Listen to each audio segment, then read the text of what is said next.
आप सबका super concept classes में स्वागत है। और आज की इस वीडियो में आप लोगों के लिए लेकर आया हूं क्लास 11th इतिहास के एनसीईआरटी किताब का कंप्लीट निचोड़। ये जो आज का वीडियो आप सभी स्टूडेंट्स के लिए बहुत ही ज़्यादा इंपॉर्टेंट है, तो आप लोग वीडियो पर कंप्लीट बने रहें। और अगर आप लोग हमारे चैनल पर पहली बार आए हैं तो चैनल को सब्सक्राइब करने के साथ साथ बेल आइकन को प्रेस कर लीजिए। देखिए, आप लोगों का जो टर्म 2 का जो सिलेबस है, टर्म 2 के सिलेबस में जो जो चैप्टर्स आप लोगों को पढ़ना है, हर एक चैप्टर्स का जो कंप्लीट निचोड़ होगा यहाँ पर मैं आपको एक एक करके बताने वाला हूँ। तो चलिए सबसे पहले हम लोग टर्म 2 का सिलेबस देख लेते हैं कि हमें यहाँ पर कौन कौन सा चैप्टर्स पढ़ना है। तो आप लोग देख सकते हैं यहाँ पर कि हमें यहाँ पर कौन कौन सा चैप्टर्स पढ़ना है। हमें जो सबसे पहले पढ़ना है, जो सबसे पहला जो चैप्टर है, क्या नाम है, बदलती हुई सांस्कृतिक परंपराएं, ये एक चैप्टर पढ़ना है। दूसरा चैप्टर हमें पढ़ना है संस्कृतियों का टकराव। तीसरा पढ़ना है औद्योगिक क्रांति और चौथा पढ़ना है आधुनिकीकरण के रास्ते। ये 4 चैप्टर्स हमें टर्म 2 में पढ़ना है। टर्म 2 के सिलेबस में हमारे 4 चैप्टर्स दिया हुआ है। तो चलिए एक एक करके हर एक चैप्टर्स को यहाँ पर हम लोग देखेंगे। तो हम लोग लास्ट से शुरू करते हैं। सबसे पहले देख लेते हैं आधुनिकीकरण के रास्ते, फिर हम लोग यहाँ पर औद्योगिक क्रांति देखेंगे, फिर संस्कृतियों का टकराव देखेंगे, फिर बदलती हुई सांस्कृतिक परंपराएं देखेंगे। यानी एक एक करके हर एक चैप्टर्स को हम लोग यहाँ पर अच्छे तरीके से और एकदम प्यार से समझने वाले हैं। तो चलिए शुरू करते हैं और देख लेते हैं हम लोग आधुनिकीकरण के रास्ते। इस चैप्टर में जितने भी क्वेश्चंस हैं, हर एक क्वेश्चंस को यहाँ पर हम डिस्कस करेंगे। और अगर आप लोग एक बार इस वीडियो को देख लेते हैं तो हर एक चीज आपके दिमाग में फिट हो जाएगा, आपको बिल्कुल भी टेंशन नहीं लेना है। तो चलिए शुरू करते हैं हमारा चैप्टर जिसका नाम है आधुनिकीकरण के रास्ते। पहला जो क्वेश्चन है क्या है, देखिए, मेजी पुनर्स्थापना से आप क्या समझते हैं। देखिए इसका उत्तर, देखिए कहीं कहीं पर मेजी लिखा हुआ है, कहीं कहीं पर मेजी लिखा हुआ है, तो दोनों का माने एक ही हो जाएगा, टेंशन आपको लेना नहीं है। तो क्या होगा इसका उत्तर, मेजी पुनर्स्थापना 19वीं सदी में जापान में घटित एक घटनाक्रम था जिससे जापान के राजनीतिक और सामाजिक वातावरण में महत्वपूर्ण बदलाव आए। ठीक है, देखिए मेजी पुनर्स्थापना से क्या होता है कि जो जापान है, जापान का जो राजनीतिक और जो सामाजिक वातावरण है, इसमें बहुत ही चेंजेज आया, बहुत ही बदलाव हुआ, जिनसे जापान तेजी से आर्थिक, औद्योगिक तथा सैन्य विकास की ओर बढ़ने लगा। इस प्रकार का बदलाव हुआ जिससे जापान क्या हुआ, आर्थिक रूप से यानी कि पैसा के मामले में, औद्योगिक यानी कि फैक्ट्री वगैरह के मामले में, सैन्य यानी कि सैनिक के मामले में बहुत ही आगे बढ़ने लगा। इस क्रांति ने जापान के एदो काल का अंत किया और मेजी काल को आरंभ किया। जो एदो काल था जापान में खत्म हो गया और मेजी काल यहां से प्रारंभ हो गया। अब आगे बढ़ते हैं। ये तो था हमारा क्वेश्चन नंबर 1। तो देखिए क्वेश्चन नंबर 2 क्या है, और ये जो क्वेश्चन नंबर 2 है ये one of the most important question, यानी कि बहुत ही ज्यादा इंपॉर्टेंट है। और ये क्वेश्चन आप लोगों के मॉडल पेपर में भी दिया हुआ है। देखिए क्वेश्चन क्या है, मेजी पुनर्स्थापना से पहले की हुई अहम घटनाएं क्या थी जिन्होंने जापान की तीव्र आधुनिकीकरण को संभव किया। और ये जो प्रश्न है कुछ इस प्रकार से भी पूछा जा सकता है कि मेजी पुनर्स्थापना से पहले की अहम घटनाएं क्या थी जिन्होंने जापान की तीव्र आधुनिकीकरण को संभव किया। देखिए यहाँ पर मेजी बोलिए या फिर मेजी बोलिए, दोनों का मतलब एक ही होगा। तो इसका उत्तर हो जाएगा मेजी पुनर्स्थापना से पहले की घटनाएं जिन्होंने जापान की तीव्र आधुनिकीकरण को संभव किया। तो देख लीजिए यहाँ पर मैंने हर एक चीज को यहाँ पर पॉइंट बना बना कर लिख दिया है ताकि आपको किसी भी प्रकार का कोई प्रॉब्लम ना हो, आप लोग हर एक चीज को अच्छे तरीके से समझ पाएं। देखिए पहला पॉइंट क्या है, 16वीं शताब्दी तक जापान में किसान भी हथियार रखते थे जिससे अराजकता का वातावरण उत्पन्न हो जाता था। देखिए 16वीं शताब्दी का बात हो रहा है, इस टाइम में क्या हो रहा था, जापान के जो किसान थे, किसान लोग भी हथियार रखा करते थे। अब देखिए हथियार रखने से तो यहाँ पर क्या होगा, देखिए आप जानते होंगे, देखिए हथियार अगर मेरे पास रहेगा, अगर मेरे से कोई लड़ने आएगा, हम उसको छोड़ेंगे नहीं, छोड़ेंगे, उसको हथियार निकाल के ठोकेंगे। तो वहां पर भी ऐसा ही होने लगा।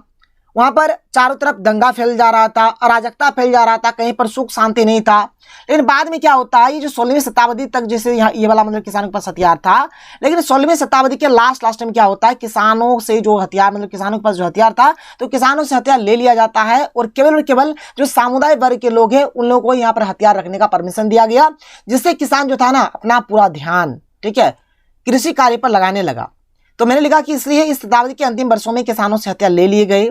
अब मात्र सामुदायिक वर्ग के लोग ही हथियार रख सकते थे। इससे किसान अपना संपूर्ण समय और ध्यान कृषि कार्य में लगाने लगा। ये हो जाएगा इसका प्यारा सा सुंदर सा पॉइंट। आगे चलिए अगला पॉइंट क्या, देखिए, मूल्यवान धातुओं के निर्यात पर रोक लगा दी गई। जो ज्यादा दामी चीज था, जो दामी धातु था, जो कॉस्टली जो मेटल्स था, उसके निर्यात पर रोक लगा दिया गया। अगला पॉइंट कि व्यक्ति के गुण उसके पद से अधिक मूल्यवान समझे जाने लगे। ये एक चीज हुआ। फिर आगे चले, आगे देख लेते हैं। अगला जो पॉइंट हमारे पास क्या है आप लोग देख सकते हैं। अगला पॉइंट देखिए, शहरों में जीवंत संस्कृति का प्रसार होने लगा। बढ़ते हुए व्यापारी वर्ग ने नाटकों और कलाओं को संरक्षण प्रदान किया। देखिए जो नाटक, देखिए किसी भी देश का अपना जो संस्कृति होता है वो अपना धरोहर होता है, ठीक है, तो उसको उन लोगों ने बचाना चाहा। और जाहिर सी बात है अगर कोई भी देश अगर अपनी संस्कृति सभ्यता को बचाएगा तो जाहिर सी बात जो कंट्री होगा डेवलप करेगा ही करेगा। अगला पॉइंट, मुद्रा के बढ़ते हुए प्रयोग और चावल के शेयर बाजार के निर्माण से भी जापानी अर्थतंत्र का विकास नई दिशाओं में हुआ। फिर आगे चलें, आगे देखिए यहाँ पर आगे और क्या क्या दिया हुआ है। अगला जो पॉइंट है क्या है, मालिकों और करदाताओं का निर्धारण करने के लिए भूमि का सर्वेक्षण किया गया और भूमि का वर्गीकरण उत्पादकता के आधार पर किया गया। मतलब मालिक कौन है, कौन करदाता है, ठीक है, ये सब का निर्धारण किया गया। साथ ही साथ भूमि का सर्वेक्षण हुआ और भूमि का वर्गीकरण भी यहाँ पर उत्पादन के हिसाब से हुआ। आगे चलते हैं क्वेश्चन नंबर 3, जो कि बहुत ही महत्वपूर्ण प्रश्न है और ये प्रश्न भी आप लोगों के मॉडल पेपर में भी दिया हुआ है। जापान के विकास के साथ साथ वहां की रोजमर्रा की जिंदगी में किस तरह बदलाव आए। इसका उत्तर होगा जापान के विकास के साथ साथ वहां के प्रतिदिन की जिंदगी में निम्नलिखित बदलाव आए। क्या क्या बदलाव आता है, चलिए एक एक करके डिस्कस करते हैं। तो यहाँ पर हमारे पास जो सबसे पहला जो पॉइंट है क्या है, 1870 के दशक में नई विद्यालय व्यवस्था का निर्माण हुआ। लड़के लड़कियों के लिए विद्यालय जाना अनिवार्य घोषित कर दिया गया। विद्यालय व्यवस्था का पैटर्न जो था उसको चेंज किया गया। वहां पर बोला गया कि लड़के लड़की बॉयज गर्ल्स सभी को स्कूल आना है, विद्यालय आना है, ये चीज बोला गया। माता पिता का सम्मान करने, राष्ट्र के प्रति निष्ठा और अच्छे नागरिक बनने की प्रेरणा पाठ्य पुस्तक में दी गई। मतलब बहुत ही अच्छा चीज किताबों में दिया गया, ठीक है। आगे चलिए पॉइंट नंबर 3 क्या देखिए, आधुनिक कारखानों में 50% महिलाएं कार्यरत थी। जो आधुनिक कारखाने थे वहां पर 50% जो महिलाएं थी वे लोग भी वहां पर काम कर रही थी। पॉइंट नंबर 4 देखते हैं क्या है। पॉइंट नंबर 4 है हमारे पास, जापान में इकाई परिवार की अवधारणा का विकास हुआ, जिसमें पति पत्नी और बच्चे होते हैं। देखिए इकाई परिवार को एकल परिवार भी बोला जाता है। एकल परिवार में एक्चुअल में पति पत्नी और उनके बच्चे ही होंगे, तो इस प्रकार का अवधारणा का वहां पर विकास हुआ। नए प्रकार के घर, रसोई के उपकरण और मनोरंजन के साधनों का भी विकास हुआ, इसको भी नोट करिए। क्वेश्चन नंबर 4 क्या देखिए, ये भी प्रश्न आप लोगों के मॉडल पेपर का ही है, ठीक है, एक्चुअल में किताब में दिया हुआ है लेकिन मॉडल पेपर से भी है। पश्चिमी शक्तियों द्वारा पेश की गई चुनौतियों का सामना छिंग राजवंश कैसे किया। तो देखिए इसका आंसर क्या होगा, पश्चिमी शक्तियां द्वारा पेश की गई चुनौतियां का सामना करने के लिए छिंग राजवंश ने निम्न उपाय किए। देखिए पहला क्या करता है, प्रशासकीय व्यवस्था को आधुनिक और सुदृढ़ किया। जो उन लोग का जो प्रशासकीय जो व्यवस्था था उसको मॉडर्न किया और अच्छे तरीके से उसको अरेंज किया। सेना का नए रूप में गठन किया गया और उसे नई तकनीकी के प्रयोग का प्रशिक्षण दिया गया। जो सेना था उन लोग मतलब सेना का यहाँ पर नया रूप उन लोगों का गठन किया गया और जो नया नया जो चीज आ रहा है, जो नया नया टेक्नोलॉजी आ रहा है, बंदूक हो जाए, परमाणु बम हो जाए, कुछ भी हो, तो ये सब चीज का भी प्रशिक्षण दिया जाने लगा। वहां पर हर एक चीज को हमारे बताया जाने लगा। अगला पॉइंट क्या देखिए यहाँ पर, जिसे यहाँ पर थोड़ा सा मिसप्रिंट आप लोग यहाँ पर सुधार लीजिएगा, ये हमारा तीसरा पॉइंट हो जाएगा, ठीक है। तीसरा पॉइंट है क्या, शिक्षा व्यवस्था में सुधार की नीतियां बनाई तथा छात्रों को नए विषयों में प्रशिक्षित करने के लिए विदेश भेजा गया। शिक्षा का जो पैटर्न है इसमें भी सुधार किया गया।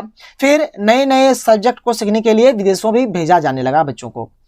पॉइंट नंबर 4 क्या कि चीनी लोगों में एक राष्ट्र की भावना को जगाने के उपाय किए गए। मतलब सभी के मन में एक प्रकार का भावना हो, तो ये चीज किया गया।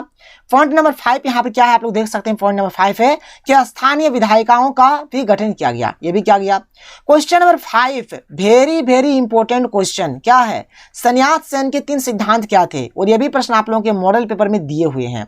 चलिए देख लेते हैं यहाँ पर क्या है इसके 3 सिद्धांत। तो देखिए पहला है आप लोगों का राष्ट्रवाद, यानी इसका अर्थ था मांचू राजवंश को सत्ता से हटाना, क्योंकि उसे विदेशी राजवंश माना जाता था, ये हो गया एक बात।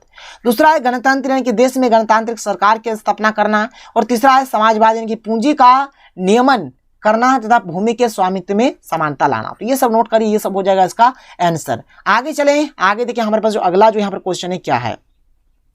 क्वेश्चन नंबर 6 हमारे पास क्या देखिए, क्या पड़ोसियों के साथ जापान के युद्ध और उसके पर्यावरण का विनाश तीव्र औद्योगिकरण की जापानी नीति के चलते हुआ। तो देखिए इसका उत्तर यहाँ पर तीव्र लिखिएगा, थोड़ा सा मिसप्रिंट हो गया, इसको यहाँ पर थोड़ा ऐसा दीजिएगा, ठीक है। तीव्र औद्योगिकरण को नीति के चलते पड़ोसियों के साथ जापान के युद्ध और उसके पर्यावरण के विनाश के कारण निम्नलिखित है।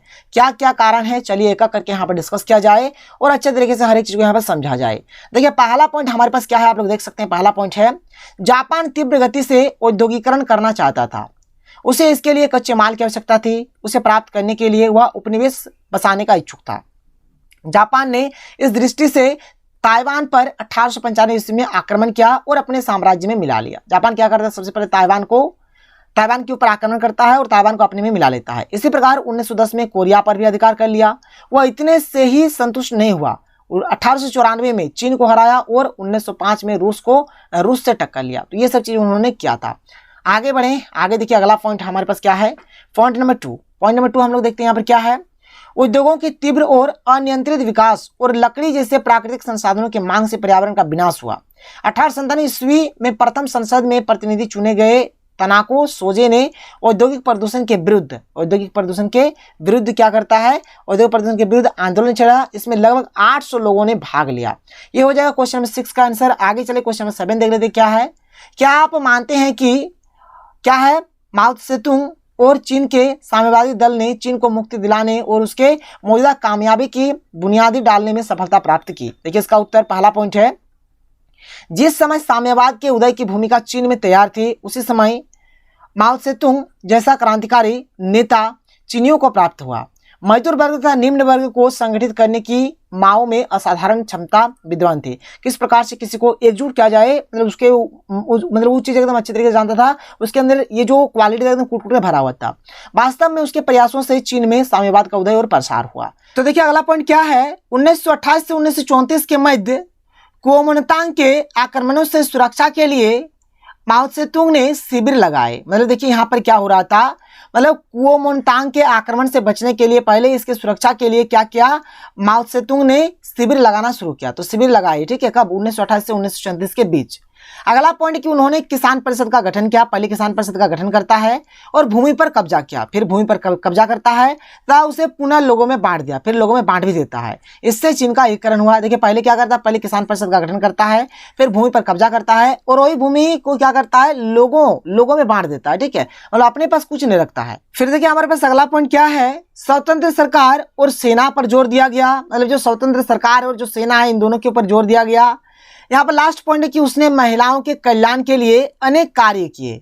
ग्रामीण महिला संघों की स्थापना पर बल दिया गया। यहाँ पर संघों में एक अनुस्वर दे दीजिएगा, मतलब महिलाओं के हित के लिए उन्होंने बहुत सारा काम किया। पहला क्या किया, उन्होंने महिला संघ का स्थापना किया। दूसरा क्या, यहाँ पर विवाह के नए नियम बनाए, विवाह के समझौते, क्रय और विक्रय पर रोक लगा दी, तलाक पद्धति को सरल रूप प्रदान किया गया। तो ये सब नोट करिएगा, ये हो जाएगा इसका उत्तर। तो चलिए अब हम लोग अगले चैप्टर में चलते हैं और जो हमारा अगला चैप्टर है, अगला चैप्टर हमारा औद्योगिक क्रांति। तो औद्योगिक क्रांति में जितने भी इंपॉर्टेंट क्वेश्चन है हर एक चीज हम लोग एक करके डिस्कस कर लेते हैं। और आज की इस वीडियो में आप लोगों को क्लास 11 टर्म 2 का जो हमारा तीसरा चैप्टर है जिसका नाम है औद्योगिक क्रांति, ये जो औद्योगिक क्रांति है इस चैप्टर में जितने भी इंपॉर्टेंट क्वेश्चंस है जो कि एनसीईआरटी किताब में दिए हुए हैं, हर एक क्वेश्चंस को यहाँ पर हम लोग बहुत ही सिंपल तरीके से और इजी तरीके से समझेंगे। तो चलिए शुरू करते हैं और देख लेते हैं क्वेश्चन नंबर 1। तो देखिए हमारे पास जो क्वेश्चन नंबर 1 है क्या है कि ब्रिटेन 1793 से 1815 तक कई युद्धों में शामिल रहा, जिसका ब्रिटेन के उद्योगों पर क्या प्रभाव पड़ा बताना है आपको। तो देखिए इसका उत्तर हो जाएगा कि ब्रिटेन 1793 से 1815 तक कई युद्धों में शामिल रहा, जिसका ब्रिटेन के उद्योगों पर निम्न प्रभाव पड़ा। देखिए पहला क्या है कि युद्धों के परिणाम स्वरूप देश की अर्थव्यवस्था चरमरा गई, यानी देश का जो अर्थव्यवस्था है पूरी तरह से डगमगा गया, पूरी तरह से एकदम बर्बाद हो गया। ठीक है, ये सब जो क्वेश्चन है, ये वाला जो क्वेश्चन है क्वेश्चन नंबर 1, ये आपके मॉडल सेट में भी दिया हुआ क्वेश्चन है जो कि एक बहुत ही महत्वपूर्ण प्रश्न बन जाता है। यहाँ पर जो पॉइंट नंबर 2 है क्या देख सकते हैं कि यूरोप के साथ युद्धों के कारण उसका व्यापार वहां से अलग हो गया। जो यहाँ पर इंग्लैंड है यानी कि जो ब्रिटेन है पहले यूरोप के साथ भी व्यापार कर रहा था, लेकिन जब यूरोप के साथ झगड़ा हुआ, युद्ध हुआ, तो वहां से व्यापार उन लोगों का खत्म हो गया। पॉइंट नंबर 3 है कि व्यापारों के बंद हो जाने का प्रभाव वहां की फैक्ट्रियों पर भी पड़ा, जिससे ये उद्योग धंधे और कारखाने शीघ्र ही बंद हो गए। जब व्यापार ठप हो गया, व्यापार बंद हो गया, तो वहां के जो फैक्ट्री वगैरह था ये सब के सब भी बंद हो गए।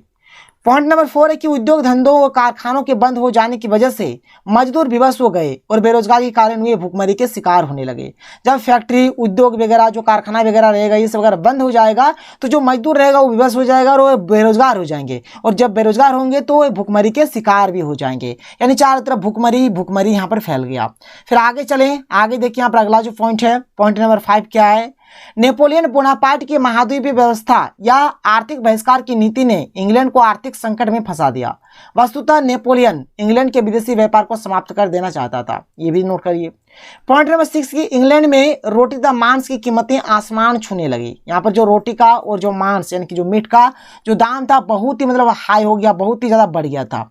तो ये सब पॉइंट्स आप लोगों को यहाँ पर लिखना है। आगे चलते हैं क्वेश्चन नंबर 2, जो कि हमारा एक इंपॉर्टेंट क्वेश्चन है जो कि मॉडल पेपर में भी दिया हुआ है। देखिए क्वेश्चन नंबर 2 क्या है, नहर और रेलवे परिवहन के सापेक्षिक लाभ क्या क्या है। देखिए इसका उत्तर, नहर तथा रेलवे परिवहन के सापेक्षिक लाभ निम्नलिखित है। पहले बात करते हैं नहरों के सापेक्षिक लाभ के ऊपर। तो देखिए नहरों की क्या क्या सापेक्षिक लाभ है। पहला पॉइंट है कि नहरों द्वारा खानों से कोयले और लोहे जैसे भारी पदार्थों को कारखानों तक ले जाना काफी सरल हो गया है। देखिए जो नहरों है, नहरों के द्वारा क्या होता है, खान जो खदान होगा, खदान से कोयला या फिर लोहे जैसे जो भी भारी पदार्थ रहेगा उसको कारखाने यानी फैक्ट्री तक ले जाना बहुत ही ईजी है। नहरों द्वारा माल का आयात और निर्यात सबसे सस्ता पड़ता था। देखिए जब इससे कि कोई भी सामान का इंपोर्ट एक्सपोर्ट यानी कि आयात निर्यात जो भी होगा, मतलब यहाँ पर क्या होता था, बहुत ही मतलब सस्ता पड़ता था अगर नहरों से अगर ले जाया जाता था। तो अगला पॉइंट कि बड़े बड़े नगरों को जब इन नहरों से मिला दिया गया तो शहरवासियों को सस्ते परिवहन भी उपलब्ध हुए। मतलब जब बड़का बड़का जो नगर था, शहर था, जब इन नहरों से मिला दिया गया तो आने जाने का जो साधन हो गया ये भी सस्ता पड़ गया, बहुत ही सस्ता लगने लगा। यहाँ पर देख लीजिए, तो हमारा नहर वाला हो गया। अब यहाँ पर रेलवे वाला हम लोग बात कर लेते हैं। रेलवे परिवहन के सापेक्षिक लाभ, चलिए देखिए यहाँ पर रेलवे वाला में क्या क्या लाभ है। पहला पॉइंट है कि रेल परिवहन से पूर्व यात्रियों को नहरों में यातायात के साधनों से यात्रा करते समय अनेक कठिनाइयों का सामना करना पड़ता था। उन्हें उन परेशानियों से छुटकारा मिल गया। देखिए जब नहर मतलब था ना, नहर वाला जो है, तो नहर परिवहन से क्या हो रहा था, बहुत सारा मतलब प्रॉब्लम्स भी हो रहा था, मतलब बहुत दिक्कत, बहुत मतलब समस्याओं का सामना करना पड़ रहा था। लेकिन जब रेल परिवहन आ गया तो यहाँ पर एकदम आराम ही आराम मिल गया, सभी परेशानी से यहाँ पर छुटकारा मिल गया। आगे चले, आगे देखिए अगला पॉइंट यहाँ पर क्या कह रहा है। अगला पॉइंट हमारे पास है कि रेल संचार का सबसे सस्ता और सरल साधन है जिससे लोगों को यात्रा करने में आराम हो गया। देखिए रेल जो है ना, रेल से अगर आप यात्रा करेंगे तो बहुत सी, पहला तो सस्ता भी है, सरल है, आसानी से मिल जाएगा, कहीं आइए जाइए आराम से बैठ के जाइए, कोई दिक्कत कोई प्रॉब्लम नहीं है। क्वेश्चन नंबर 3 क्या है कि औद्योगिक क्रांति के समय किए गए आविष्कारों की दिलचस्प विशेषताएं क्या थी। चलिए बात करते हैं पॉइंट नंबर 1। इन आविष्कारों के कारण अनेक उद्योग जैसे लोहा तथा इस्पात उद्योग, कपड़ा उद्योग, जहाज निर्माण उद्योगों को काफी प्रोत्साहन मिला। देखिए जब ये सब चीज हो गया ना, औद्योगिक क्रांति से क्या हो गया, तो यहाँ पर इन आविष्कारों, जब इसमें आविष्कार वगैरह हुआ तो जैसे कि यहाँ पर जैसे आपका जो अनेक उद्योग जैसे कि लोहा इस्पात उद्योग, कपड़ा उद्योग, जहाज निर्माण उद्योग, ये सबको बहुत ज्यादा मतलब मदद मिलना शुरू हो गया। आगे चलते हैं अगले पॉइंट की ओर। अगला पॉइंट यहाँ पर देख लेते हैं क्या है। अगला पॉइंट हमारे पास है कि इन आविष्कारों के फलस्वरूप वाणिज्यवाद और उपनिवेशवाद का प्रभाव बढ़ गया, यानी किसी दूसरे देश के साथ व्यापार करना, वाणिज्यवाद, उपनिवेशवाद, ये सब बढ़ गया। इन आविष्कारों के लिए वैज्ञानिकों ने नहीं बल्कि साधारण लोगों ने प्रयास किए और वे अपने प्रयासों में सफल भी रहे। मैक्सिमम देखिए उसमें इतना साइंटिस्ट नहीं था बल्कि आम जनता था, कोशिश किया, सक्सेस भी हो गया। इन आविष्कारों एवं उपनिवेशवाद के कारण भौगोलिक खोजों और अंतर्राष्ट्रीय बाजारीकरण को बल मिला। इसमें जो भौगोलिक खोज है, जो यहाँ पर बाजारीकरण, अंतर्राष्ट्रीय बाजारीकरण, ये सबको यहाँ पर बेनिफिट हुआ, फायदा मिला। कच्चे माल की प्राप्ति तथा तैयार माल की खपत के लिए इंग्लैंड को एक विस्तृत बाजार की आवश्यकता पड़ी। इसकी स्थापना के लिए इंग्लैंड को प्रोत्साहित किया। तो इसको भी नोट करिए, ये हो जाएगा इसका आंसर। क्वेश्चन नंबर 4 क्या है देखिए, ब्रिटेन के औद्योगिकरण के स्वरूप पर कच्चे माल की आपूर्ति का क्या प्रभाव पड़ा। ये आपके मॉडल पेपर का क्वेश्चन है, चलिए इसको देख लेते हैं। कच्चे माल का यहाँ पर क्या प्रभाव पड़ता है। देखिए जो भी मतलब फैक्ट्री, जो भी उद्योग वगैरह होता है ना, वो कंप्लीटली डिपेंड होता है कच्चा माल के ऊपर। अगर कच्चा माल अगर उस फैक्ट्री को मिलेगा तो उसमें माल उत्पादन होगा, अगर कच्चा माल नहीं मिलेगा तो उसमें कोई भी सामान नहीं बनेगा। अगर कम मात्रा में या फिर माल मिलना बंद ही हो जाए तो वहां पर ना के बराबर सामान का उत्पादन होगा और धीरे धीरे क्या होगा, जो फैक्ट्री होगा वो भी बंद हो जाएगा। यहाँ पर मैंने उत्तर में लिखा है, किसी भी उद्योग का आधार कच्चा माल होता है। जाहिर सी बात है, किसी भी उद्योग का जो आधार है, बेस है, क्या है, कच्चा माल है। यदि कारखाने को कच्चे माल की आपूर्ति समय पर होती रहे तो उत्पादन नियमित गति से होता रहता है। इसके विपरीत यदि कच्चे माल की आपूर्ति कम या बंद हो जाती है तो उद्योग का उत्पादन कम हो जाता है और उसकी आर्थिक स्थिति खराब हो जाती है। यदि एक ही क्षेत्र में कच्चे माल की आपूर्ति हो तो उपयोग का विकास तेजी से होता है। अगर एक ही जगह पे अगर हर एक में कच्चा माल मिल जाएगा तो जो उद्योग रहेगा, जो फैक्ट्री को बहुत ही अच्छे तरीके से प्रोग्रेस करेगा। यह ब्रिटेन का सौभाग्य था कि वहाँ एक द्रोणी क्षेत्र था, एक ही पट्टी में उत्तम कोटि का कोयला और उच्च स्तर पर लोहा साथ साथ उपलब्ध था। इसलिए चलते वहाँ पर क्या हुआ, जो फैक्ट्री का विकास हुआ और वहाँ पर औद्योगिक क्रांति शुरू हुआ। क्वेश्चन नंबर 5 देखिए क्या है, ब्रिटेन में स्त्रियों के भिन्न भिन्न वर्गों के जीवन पर औद्योगिक क्रांति का क्या प्रभाव पड़ा। ये जो प्रश्न है ना, इसका मैं आपको यहाँ पर 2 उत्तर बताऊंगा, क्योंकि ये आपके मॉडल पेपर का भी क्वेश्चन है। पहले जो मैंने आपको उत्तर बताया था वो मैं आपको बाद में बताता हूँ, लेकिन यहाँ पर मैं आपको थोड़ा नया उत्तर बता देता हूँ। देखिए इसी का दोनों सही है, पिछला में आप जो किए थे वो भी सही है, अभी मैं आपको जो बता रहा हूँ ये भी सही है। तो चलिए यहाँ पर एक करके समझते हैं। देखिए इसका आंसर क्या है कि ब्रिटेन में स्त्रियों के विभिन्न वर्गों के जीवन पर औद्योगिक क्रांति का निम्नलिखित प्रभाव पड़ा। देखिए पॉइंट नंबर 1 क्या है, स्त्रियां प्रायः घर का काम जैसे खाना बनाना, बच्चों एवं पशुओं का पालन पोषण, लकड़ी एकत्र करना आदि कार्य करती थी, परंतु औद्योगिक क्रांति से उनके इन कार्यों में बाधा उत्पन्न होने लगा। क्योंकि देखिए जब औद्योगिक क्रांति वहाँ पर बहुत ही मात्रा में उद्योग वगैरह जब लगा तो महिलाओं को फैक्ट्री वगैरह में काम करना पड़ा, जिसके चलते हुए अपना मन ये सब जो काम है ये सब काम नहीं कर पाए, इसमें भी एक बाधा आ गया। ये बात हुआ एक ठो। आगे चले पॉइंट नंबर 2 यहाँ पर देखिए क्या है, कारखानों में काम करना स्त्रियों के लिए कठोर दंड बन गया। वहाँ लंबे घंटों तक एक ही प्रकार के काम कठोर अनुशासन में तथा विभिन्न प्रकार के दंड की डर से करना पड़ता था। वहाँ पर बहुत ही लंबे लंबे समय तक डर के मारे, दंड के मारे ये सब के चलते वहाँ पर काम करना उन लोग पड़ता था, जो कठोर दंड से कम नहीं था। पॉइंट नंबर 3 क्या है कि स्त्रियों को उद्योगों में अनेक कठिनाइयों का सामना करना पड़ता था। उन्हें बलात्कार या छेड़छाड़ का भय रहता था। जाहिर सी बात है उनके कपड़े मशीनों में फंस जाते थे, जिससे वे मशीनों से घायल हो जाती थी। तो इसको भी नोट करिएगा, सिंपल यहाँ पर मैंने पॉइंट से लिख कर रख दिया है। तीसरा भी पॉइंट हो गया। 4th पॉइंट देख लेते हैं यहाँ पर क्या है, 4 नंबर वाला यहाँ पर आप लोग देख सकते हैं, कारखानों में मर्दों की अपेक्षा औरतों को अधिक लगाया जाता था, क्योंकि उनको मजदूरी कम होती थी और वे प्रायः आंदोलन नहीं करती थी। इसी के चलते वहाँ पर मर्दों की अपेक्षा स्त्रियों को ज़्यादा काम वहाँ पर दिया जाता था। ये वाला जो क्वेश्चन है इसका उत्तर आप लोग कुछ इस प्रकार से भी दे सकते हैं, और ये जो आंसर है इसको मैंने आप लोगों को मॉडल पेपर में भी बताया था। या तो आप लोग ऊपर वाला लिखिए या फिर आप लोग ये वाला लिखिए, दोनों आपका सही हो जाएगा। तो देखिए यहाँ पर क्या लिखा हुआ है, ब्रिटेन में औद्योगिकरण के कारण स्त्रियों को कारखानों में ज्यादा देर तक काम करने के फलस्वरूप उसका बुरा प्रभाव उनके स्वास्थ्य पर पड़ा और स्त्रियों का गृहस्थ जीवन बर्बादी की कगार पर आ गया। और दूसरी तरफ औद्योगिकरण के कारण संपन्न व उच्च वर्ग की स्त्रियों का जीवन और भी अधिक आनंदमय हो गया। इस क्वेश्चन को मैंने आप लोगों को पहले भी बताया था, इसको आप लोग नोट डाउन करिए, यही होगा इसका हमारा प्यारा सा सुंदर सा उत्तर। आगे चलते हैं अगले क्वेश्चन की ओर। अगला प्रश्न देख लेते हैं, क्वेश्चन नंबर 6। देखिए हमारे पास जो क्वेश्चन नंबर 6 है बहुत ही महत्वपूर्ण प्रश्न है। क्या है, विश्व के भिन्न भिन्न देशों में रेलवे आ जाने से वहां के जनजीवन पर क्या प्रभाव पड़ा, तुलनात्मक विवेचना कीजिए। देखिए इसका उत्तर, विश्व के विभिन्न देशों के जनजीवन पर रेलवे का प्रभाव निम्नलिखित है। क्या क्या है, पॉइंट नंबर 1 है, विश्व के सभी देशों में रेलगाड़ियां परिवहन की महत्वपूर्ण साधन बन गई। देखिए अभी के टाइम में क्या है कि विश्व का कोई भी ऐसा देश नहीं है जहां पर रेलगाड़ी नहीं है, और हर एक देश के लिए जो रेलगाड़ी है आने जाने का सबसे बेस्ट यहाँ पर साधन बन चुका है। ये पूरे साल भर उपलब्ध रहती थी, सस्ता और तेज भी थी। और इसको यहाँ पर ये जो एक्चुअल में जो रेलगाड़ी है ये अभी भी, पहले के टाइम में भी और अभी भी रेलगाड़ी आपको हर टाइम मिलेगा, सस्ता भी है और अच्छे स्पीड से भी चलता है। कोई दिक्कत कोई प्रॉब्लम नहीं, कहीं पर आना जाना है तो हम लोग आसानी से आ जा सकते हैं। पॉइंट नंबर 2 क्या है, रेलवे माल तथा यात्री दोनों को ढोती थी, यानी कि रेल से हम लोग यहाँ पर माल को भी ढो सकते हैं और पैसेंजर को भी यहाँ पर ढो सकते हैं, एक्चुअल में ढोया जाता है। इस प्रकार माल तथा यात्री दोनों के लिए यात्रा सरल हो गई। इससे कहीं मतलब कोई सामान लाना है तब भी कोई दिक्कत नहीं है, पैसेंजर को भी आना जाना है तब भी कोई दिक्कत नहीं है।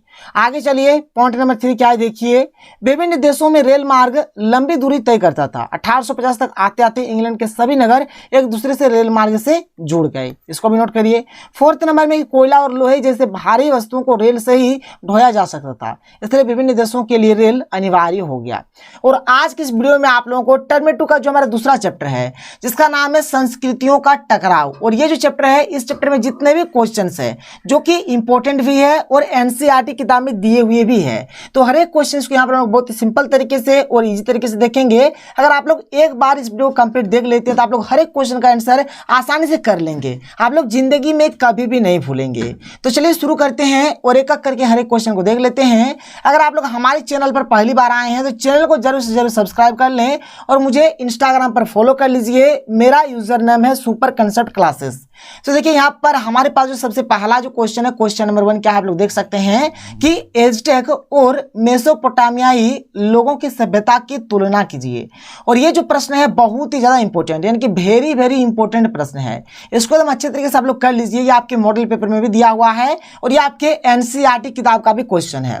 देखिए इसका उत्तर क्या होगा, कि मेसोपोटामिया सभ्यता इराक में विकसित हुई जबकि एज़टेक सभ्यता अमेरिका में विकसित हुई। ये जो आपका मेसोपोटामिया सभ्यता है ये हमारा इराक में विकसित हुआ है और ये जो एज़टेक सभ्यता है ये हमारा अमेरिका में विकसित हुआ है।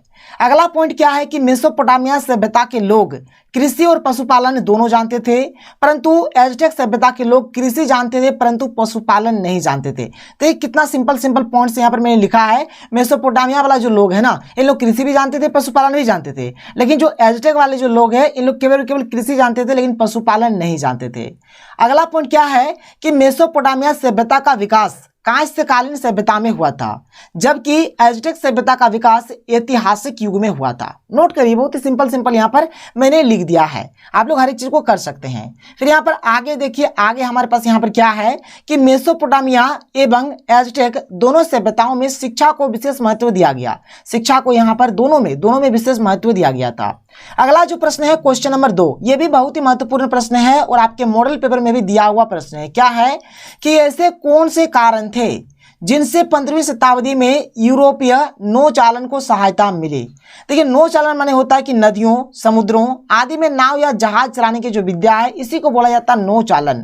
तो यहाँ पर नौचालन को किस प्रकार से यहाँ पर सहायता मिली 15वीं शताब्दी में यूरोप के नौचालन को, ऐसे आपको बताना है। देखिए इसका उत्तर होगा कि यूरोपीय नौचालनों को निम्नलिखित कारणों से सहायता प्राप्त हुई। क्या क्या कारण है यहाँ पर हम लोग एक एक करके हर एक पॉइंट को यहाँ पर हम लोग देखेंगे। देखिए हमारे पास जो सबसे पहला जो पॉइंट है, पॉइंट नंबर 1 क्या है कि पहले के मुकाबले नौका का आकार बड़ा किया गया। मतलब पहले नौका का जो साइज था उससे क्या किया गया, इसका जो साइज है इसको बड़ा किया गया जिससे इसमें अधिक सामान भरा जा सके। जो सामान जो पहले कम भराया जा सकता था लेकिन जब इसका साइज बड़ा कर दिया गया तो इसमें अधिक सामान भराया जाने लगा। पॉइंट नंबर 2 क्या है कि शस्त्रों से नौकाएं सजाया गया ताकि आक्रमण के समय स्वयं की रक्षा कर सकें। जो नौका था, ठीक है, या फिर जो जहाज वगैरह जो था उसको कंप्लीटली यहाँ पर अस्त्र शस्त्र से पूरा एकदम सजाया गया, अस्त्र शस्त्र इसमें भर दिया गया। इसलिए भरा गया क्योंकि मान के चलिए कोई मतलब बीच नदी में बीच समुद्र में कोई आक्रमण कर देता है तो उस टाइम हम लोग अपना रक्षा भी कर सकते हैं इसी के चलते। पॉइंट नंबर 3 है कि 15वीं सदी में यात्रा साहित्य का खूब प्रचार प्रसार किया गया। जो यात्रा साहित्य है कि यात्रा कैसे होगा किस प्रकार से, तो यात्रा जो साहित्य है इसका खूब प्रचार प्रसार भी होना शुरू हो गया। पॉइंट नंबर 4 क्या है, देख सकते हैं कि विश्व की रचना पर जानकारी प्राप्त होने लगी थी और भूगोल विषय उन्नति पर था। भूगोल भी यहाँ पर बहुत डेवलप कर रहा था, बहुत जानकारी यहाँ पर विश्व का रचना किस प्रकार से हुआ इसके ऊपर जानकारी भी बहुत सारा मिल गया था। पॉइंट नंबर 5 है कि कुतुबनुमा अर्थात यहाँ पर एक तो इस प्रकार से दे दीजिएगा अर्थात, ठीक है, कैसा देना है सर, तो ऐसे, ठीक है, कुतुबनुमा अर्थात दिशा सूचक यंत्र का आविष्कार हो चुका था। इससे यात्रियों को खुले समुद्र में दिशाओं की सही जानकारी मिल सकती थी। जैसे भी मैप है, अगर हमें रास्ता नहीं पता है तो मैप खोल के हम लोग जहां में तहां चले जाते हैं। तो उस टाइम में कुतुबनुमा यानी कि दिशा सूचक यंत्र, समझिए कि उस टाइम का ये मैप था, ठीक है, जिसको कुतुबनुमा बोलेंगे। इसका आविष्कार हुआ जिससे समुद्र में मतलब जो खुली जगह पे कैसे जाना है किधर जाना है तो ये सब चीज का जानकारी उन लोगों को मिलने लगा।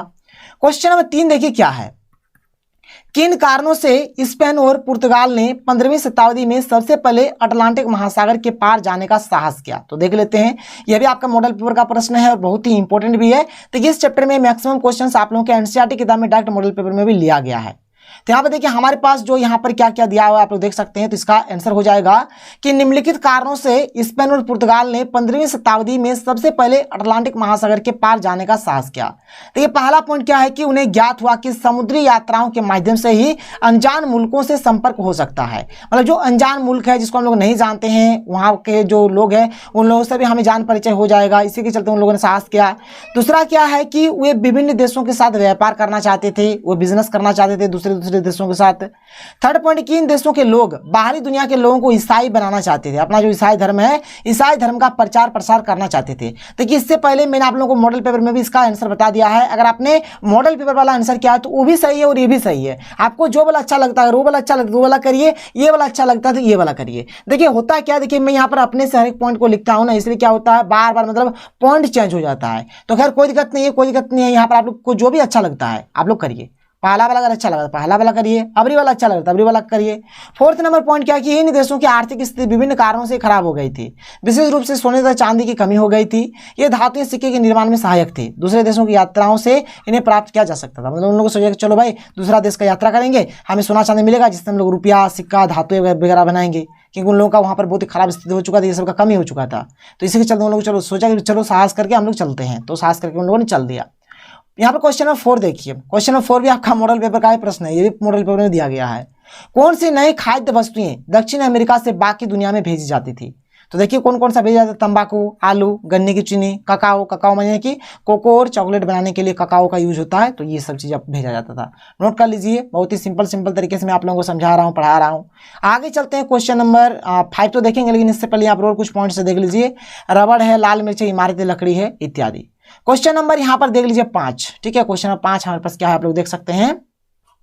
क्वेश्चन नंबर 5 देख लेते हैं हम लोग यहाँ पर। क्वेश्चन नंबर 5 देखिए, क्वेश्चन नंबर 5 क्या है कि गुलाम के रूप में पकड़कर ब्राजील लाए गए 17 वर्षीय अफ्रीकी लड़के की यात्रा का वर्णन करें। यहाँ पर क्या होता है, देखिए गुलाम के रूप में पकड़कर ब्राजील लाया जाता है, ठीक है। मैंने एक 17 साल का एक लड़का होता है, अफ्रीकी लड़का होता है, जिसको पकड़कर ब्राजील गुलाम बनाकर मतलब पकड़कर ब्राजील लाया जाता है। इसी के बारे में हमें यहाँ पर लिखना है। देखिए यहाँ पर आंसर चला गया, बट आंसर को आप लोग यहाँ से लिखिएगा, ठीक है, यहाँ से। तो इसका आंसर देना है, इससे लिखना है, ये कुछ नहीं है आपका। यहाँ पर क्या कि अफ्रीका से ब्राजील की यात्रा जो है, देखिए एक 17 वर्षीय बालक को गुलाम के रूप में अफ्रीका से पकड़ा जाता है। एक 17 साल का एक मतलब बालक होता है, जिसको अफ्रीका से पकड़ा जाता है, गुलाम बनाकर लाया जाता है, कहाँ, ब्राजील। वह सहम जाता है। जाहिर सी बात है, अगर आपको भी मान के कोई किडनैप कर लेगा, कोई गुलाम बना लेगा, तो आप भी सहम जाइएगा। वह भयभीत होकर मालिक के साथ चल देता है, फिर डर के मारे वो चल देता है मालिक के साथ। मालिक उसे बिजाडोर अंतरिप और कैनारी द्वीप समूह के लिए ले जाता है। वहां से उसे नावों द्वारा अटलांटिक महासागर से ब्राजील के लिए भेजा जाता है। रास्ते में बालक को खाने पीने, सोने आदि कठिनाइयों का सामना करना पड़ता है। उसे रह कर घर की याद आती है और वह रोकर चुप हो जाता है। बस सिंपल से कहानी था, यहाँ पर लिख देना है। किसी को अगर गुलाम बनाकर ले जाया जाएगा तो क्या होगा, बस वही सब चीज़ यहाँ पर आपको लिख देना है। तो इसको लिखिएगा, ये हो जाएगा इसका सही उत्तर। आगे बढ़ते हैं, अगला प्रश्न देख लेते हैं। क्वेश्चन नंबर 6 यहाँ पर क्या है, देख लीजिए। क्वेश्चन नंबर 6 है कि दक्षिणी अमेरिका की खोज ने यूरोपीय उपनिवेशवाद के विकास को कैसे जन्म दिया? देखिए इसका उत्तर होगा कि दक्षिणी अमेरिका की खोज द्वारा यूरोपीय उपनिवेशवाद का विकास किस प्रकार से यहाँ पर विकास को जन्म दिया। चलिए देखते हैं, एक एक करके हर एक पॉइंट यहाँ पर लोग देख लेते हैं विकास, ठीक है। चलिए एक एक करके पॉइंट देखिए, पॉइंट बना बनाकर मैंने लिखा है यहाँ पर। पॉइंट नंबर 1 है कि अटलांटिक महासागर के किनारे किनारे स्थित ऐसे अनेक देश थे, विशेष रूप से इंग्लैंड, फ्रांस, बेल्जियम और हॉलैंड, जिन्होंने इन खोजों का लाभ उठाया और अनेक उपनिवेश स्थापित किए। बात समझ में आ रहा?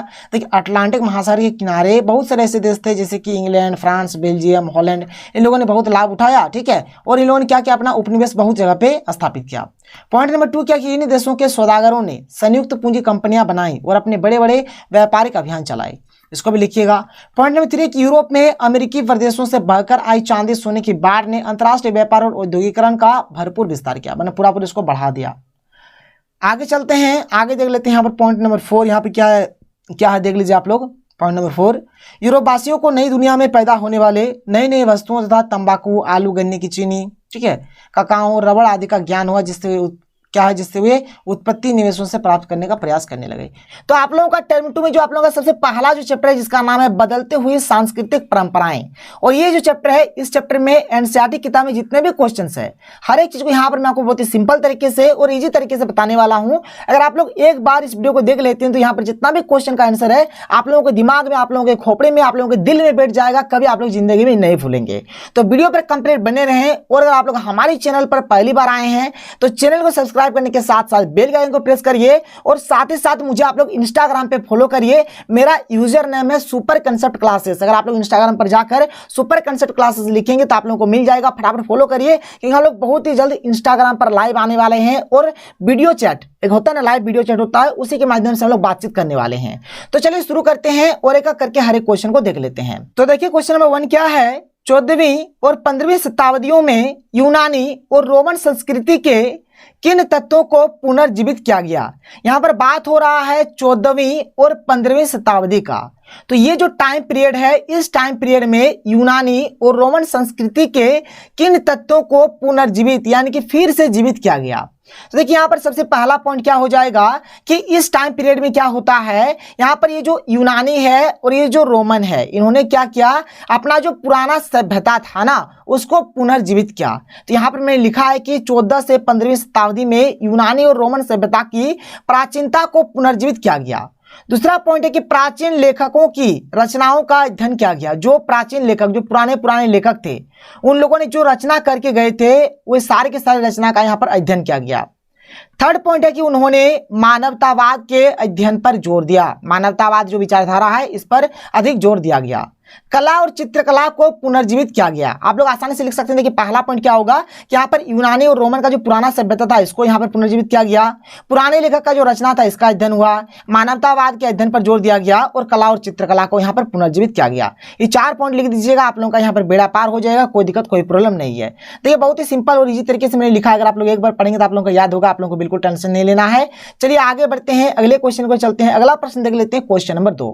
देखिए क्वेश्चन नंबर जो 2 है क्या है कि इस काल की इटली की वास्तुकला और इस्लामी वास्तुकला की विशिष्टताओं की तुलना कीजिए। इस काल बोला जाए तो यहाँ पर 14वीं और 15वीं शताब्दियों का बात हो रहा है। तो इस काल में इटली का जो वास्तुकला है और इस्लामी जो वास्तुकला है दोनों में मतलब क्या अंतर है, दोनों में क्या यहाँ पर क्या तुलना है, किस प्रकार से है आपको बताना है। तो ये वाला जो प्रश्न है ये ऐसे भी पूछा जा सकता है या फिर ऐसे भी पूछा जा सकता है, दोनों का मतलब एक ही होता है। चलिए इसके आंसर को हम लोग अच्छे तरीके से समझ लेते हैं।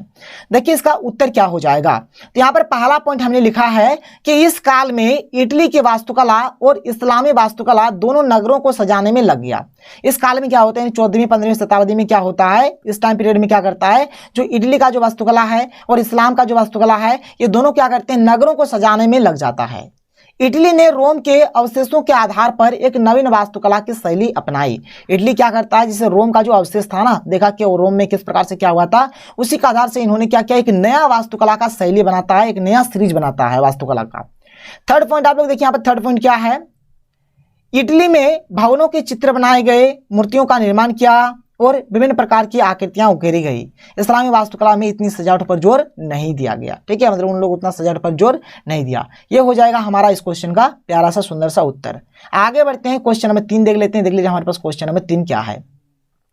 तो क्वेश्चन नंबर 3 हमारे पास है कि मानवतावादी विचारों का अनुभव सबसे पहले इतालवी शहरों में क्यों हुआ। ये जो मानवतावादी ये जो विचारधारा है, इस विचारधारा का जो सबसे पहले जो अनुभव हुआ, एक्सपीरियंस हुआ, किन लोगों को हुआ, इतालवी शहरों में हुआ। तो क्यों हुआ बताना है। देखिए मैंने लिखा कि मानवतावादी विचारों का अनुभव सबसे पहले इतालवी शहरों में हुआ क्योंकि पहला पॉइंट है कि इटली के अनेक नगरों से सामंतवाद की समाप्ति और स्वतंत्र नगरों की स्थापना होने से मानवतावादी विचारधारा को विकसित होने के लिए अनुकूल अवसर मिला। मतलब इटली का बहुत सारा ऐसा नगर था जहां पर जो सामंतवादी जो पहले व्यवस्था था ये भी खत्म हो गया। ठीक है, और स्वतंत्र नगर की स्थापना हुआ। जब सामंतवाद हटा तो स्वतंत्र नगर का स्थापना हुआ, जिससे क्या होता है, ये मानवतावादी विचारधारा जो है इसको फलने फूलने के लिए एक अच्छा अवसर मिल गया। अगला पॉइंट है कि 14वीं शताब्दी में विद्वानों द्वारा प्लेटो एवं अरस्तु के सिद्धांतों एवं ग्रंथों के अनुवादों का अध्ययन किया गया। इस टाइम में क्या होता है, यहाँ पर जो विद्वान है कौन कौन, प्लेटो और अरस्तु, इन दोनों का यहाँ पर जो इन दोनों के सिद्धांत के आधार पर जो ग्रंथ का अनुवाद किया गया था, ये सब चीज़ का यहाँ पर अध्ययन होने लगा। ये कारण हुआ, इसी के चलते वहाँ पर मानवतावादी विचारधारा पनपा। ठीक है, अब ये वाला जो पॉइंट होगा इसको आप लोग नीचे लिखिएगा। ठीक है, क्या है कि प्राकृतिक विज्ञान, खगोल विज्ञान, गणित, औषधि विज्ञान आदि विषयों की तरफ लोगों का ध्यान आकर्षित हुआ। इसको आप लोग नीचे लिखिएगा, मतलब यहाँ पर आप लोग एक पॉइंट बना के इसको लिखिएगा। ठीक है, अगला पॉइंट कि इटली के अनेक विश्वविद्यालयों में मानवतावादी विषयों पर अध्ययन शुरू होने लगा। बहुत सारा इटली का ऐसा विश्वविद्यालय था, यूनिवर्सिटी था, जहां पर मानवतावादी विचारधारा जो था, मानवतावादी विषय था, उसका अध्ययन शुरू हो गया, पढ़ाई शुरू हो गया। इटली के पादुआ विश्वविद्यालय में मानवतावाद की शिक्षा दी जाती थी। इटली का एक यहाँ पर यूनिवर्सिटी है, विश्वविद्यालय पादुआ विश्वविद्यालय। यहाँ पर क्या हुआ, मानवतावाद का यहाँ पर शिक्षा दिया जाने लगा, अध्ययन होने लगा। आगे चलते हैं, आगे देखिए यहाँ पर अगला जो प्रश्न है क्वेश्चन नंबर 4। क्वेश्चन नंबर 4 हमारे पास क्या है, देखिए कि वेनिस और समकालीन फ्रांस में अच्छी सरकार के विचारों की तुलना कीजिए। देखिए जो वेनिस है ना, वेनिस ये क्या है, तो इटली का एक महत्वपूर्ण नगर है। ठीक है, इटली में एक राज्य या फिर एक नगर है जिसका नाम क्या है, वेनिस है। और फ्रांस का तो फ्रांस हो ही गया। तो दोनों में हमें यहाँ पर तुलना देखना है, दोनों में क्या डिफरेंस है। पहला पॉइंट हमने लिखा है कि वेनिस में गणतंत्रीय शासन प्रणाली थी, जबकि फ्रांस में नगर राज्यों का संचालन निरंकुश शासक वर्ग के हाथों में था। देखिए वेनिस में तो गणतंत्रीय शासन व्यवस्था था, कोई दिक्कत नहीं है, लेकिन फ्रांस में क्या था, एक निरंकुश शासक वर्ग के हाथों में उसका पूरा एकदम क्या था, कंट्रोल था। आगे चले, अगला पॉइंट क्या है कि वेनिस के धर्माधिकारी और सामंत वर्ग राजनीतिक दृष्टिकोण से शक्तिशाली नहीं थे, जबकि फ्रांस में ये शक्तिशाली थे। देखिए वेनिस का अगर बात किया जाए तो धर्माधिकारी है, सामंत वर्ग है और राजनीतिक दृष्टिकोण से उतना शक्तिशाली नहीं थे, स्ट्रॉन्ग नहीं थे, लेकिन फ्रांस में क्या था, ये सब स्ट्रॉन्ग थे। आगे चलिए आगे बढ़ते हैं, आगे क्या हम लोग यहाँ पर देख लेते हैं। आगे यहाँ पर देखिए हमारे पास है, यहाँ पर आगे देख सकते हैं कि वेनिस में नगर के क्या है, धनी व्यापारी और महाजन लोग नगर के शासन में सक्रिय रूप से भाग लेते थे। फ्रांस में ऐसा नहीं था, ये धनी है आपका। ठीक है, धनी धनी ठीक है, मतलब वेनिस नगर जो था उसमें जो धनी व्यापारी थे या फिर जो महाजन लोग थे, ठीक है, उन लोग क्या करते थे, नगर के शासन में सक्रिय रूप से भाग लेते थे, लेकिन फ्रांस में कोई भी इस तरह से भाग नहीं लेता था। वेनिस में शासन की बागडोर नागरिकों के हाथ में थी। फ्रांस में नगर राज्यों का संचालन निरंकुश शासक वर्ग के हाथों में था। तो इसको आप लोग नोट डाउन करिए। आगे चलते हैं क्वेश्चन नंबर 5 की ओर। तो देख लेते हैं हमारे पास क्वेश्चन नंबर 5 यहाँ पर क्या देखिए। तो क्वेश्चन नंबर 5 हमारे पास है कि मानवतावादी विचारों के क्या अभिलक्षण है। देखिए, अभिलक्षण बोलिए या फिर गुण बोलिए, बात एक ही हुआ, फिर विशेषता बोलिए, जो भी आप लोग बोलेंगे सब ठीक ठाक है, सब सही है, सब चलेगा। तो मानवतावादी विचारधारा की अभिलक्षण निम्न प्रकार से है। पहला पॉइंट है कि मानवतावादी विचारधारा के अंतर्गत मानव के विभिन्न कल्याणकारी कार्यों पर ध्यान दिया जाता था। इसमें क्या होता था, देखिए जो मानवतावादी विचारधारा ना, इसके अंतर्गत क्या होता था, यहाँ पर मतलब वही सब विचार के ऊपर ध्यान दिया जाता था जिससे मानव का कल्याण हो। तो मानव का जो कल्याणकारी कार्य है इसी के ऊपर ध्यान दिया जाता था। पॉइंट नंबर 2 हम लोग देख लेते हैं। यहाँ पर पॉइंट नंबर 2 क्या है, देखिए यहाँ पर। तो पॉइंट नंबर 2 है कि इसमें सभी विषयों व्याकरण, भूगोल, इतिहास, राजनीति शास्त्र, अर्थशास्त्र, कविता और नीति दर्शन के अध्ययन पर जोर दिया जाता है। मतलब हर एक सब्जेक्ट को यहाँ पर अध्ययन किया जाता है। मानव के कल्याण के लिए सभी को आपस में वाद विवाद और विचार विमर्श करना चाहिए। ये बात भी बोला जाता है कि मानव के कल्याण के लिए सभी को आपस में मतलब बात विचार करना चाहिए, कोई आपस में कोई बैर दुश्मनी न रखें। 4th नंबर में कि मानवतावादी विचारों को कला के माध्यम से प्रदर्शित किया गया। इसमें मानव रुचियों का विशेष ध्यान रखा गया। इसी के फलस्वरूप विद्वान, कूटनीतिज्ञ, धर्मशास्त्री और कलाकार हुए। पॉइंट नंबर 5 यहाँ पे क्या है कि मानवतावाद विचारधारा के अंतर्गत मानव के जीवन, सुख और समृद्धि पर बल दिया जाता था। इसमें देखिए पहला बात तो मानव का कल्याण तो होता ही था और इसमें सुख और समृद्धि के ऊपर ध्यान दिया जाता था। पॉइंट नंबर 6 क्या है कि मानवतावाद के अंतर्गत मानव को विशेष महत्व दिया जाने लगा और उसकी प्रशंसा में अनेक काव्य लिखे गए। तो ये सब आप लोग नोट करिए, बहुत ही महत्वपूर्ण है। आगे बढ़ते हैं, क्वेश्चन नंबर 6 हम लोग देख लेते हैं। क्वेश्चन नंबर 6 क्या है, देखिए। क्वेश्चन नंबर 6 में बोल रहा है कि 17वीं शताब्दी के यूरोपियों को विश्व किस प्रकार भिन्न लगा, उसका एक सुचिंतित विवरण दीजिए। देखिए इसका उत्तर हो जाएगा कि पुनर्जागरण, आधुनिकीकरण, धर्म सुधार आंदोलन, वैज्ञानिक क्रांति, कृषि क्रांति एवं औद्योगिक क्रांति जैसे घटनाओं ने 17वीं शताब्दी के यूरोप को पूरी तरह से परिवर्तित कर दिया। बहुत सारा यहाँ पर हुआ, पुनर्जागरण हुआ, आधुनिकीकरण हुआ, धर्म सुधार आंदोलन हुआ, वैज्ञानिक क्रांति हुआ, कृषि क्रांति हुआ, औद्योगिक क्रांति हुआ। तो ये सब ने क्या किया, यूरोप को पूरी तरह से परिवर्तित कर दिया, बदल दिया। यूरोप ने 11वीं शताब्दी से 17वीं शताब्दी तक के यूरोप में होने वाली परिवर्तन को देखिए यहाँ पर मैंने यहाँ पर लिख दिया है, परिवर्तन को देखा था। यदि यूरोपीय लोग 11वीं सदी के यूरोप के पश्चात सीधे 17वीं सदी के यूरोप को देखें तो उसे पूरा का पूरा यूरोप एकदम भिन्न नजर आएगा, पूरी चेंज हो गया था। यह भिन्नता निम्न स्तरों पर देखी जा सकती है। पहला क्या है कि सृष्टि का श्रेय पहले ईश्वर माना जाता था। 17वीं शताब्दी तक वैज्ञानिक खोजों ने सृष्टि का श्रेय प्रकृति को सिद्ध कर दिया, ये हो गया एक। दूसरा क्या है कि 17वीं सदी तक लोग मानने लगे कि पृथ्वी सूर्य का चक्कर लगाती है एवं अपनी धुरी पर घूमती है, ये पहले तो ये चीज हो गया यहाँ पर, इसको भी आप लोग नोट करिएगा। फिर यहाँ पर 3rd नंबर पॉइंट है कि अमेरिका सहित समुद्र के रास्ते भारत की खोज ने यूरोपीय समाज एवं अर्थव्यवस्था में कई परिवर्तन किए। फिर मानवतावाद की अवधारणा के विकास ने समाज में सामंजस्य की भावना पैदा की। लोगों को इस विचारधारा ने आडंबरों एवं धार्मिक अंधविश्वासों से दूर किया। तो नोट करिए, ये रहा हमारा जो टर्म 2 का जो हमारा सबसे पहला वाला जो चैप्टर है, ठीक है। तो इसका मैंने कंप्लीट बताया। चैप्टर का नाम है बदलते हुए सांस्कृतिक परंपराएं। और आगे भी क्या होगा, देखिए यहाँ पर आपको ज्यादा तो चैप्टर नहीं पढ़ना है, 3 या फिर 4 चैप्टर पढ़ना है। एक करके आज ही मैं आप लोगों को हर एक चीज को प्रोवाइड करा देता हूँ ताकि आप लोग अच्छी तरीके से तैयारी करिए। तो अगर आपको वीडियो पसंद आए तो वीडियो को लाइक करिए, जितना हो सके वीडियो को शेयर करें और इंस्टाग्राम पर फटाफट फॉलो करिए। तो मिलते हैं अगले वीडियो में। थैंक यू, जय हिंद।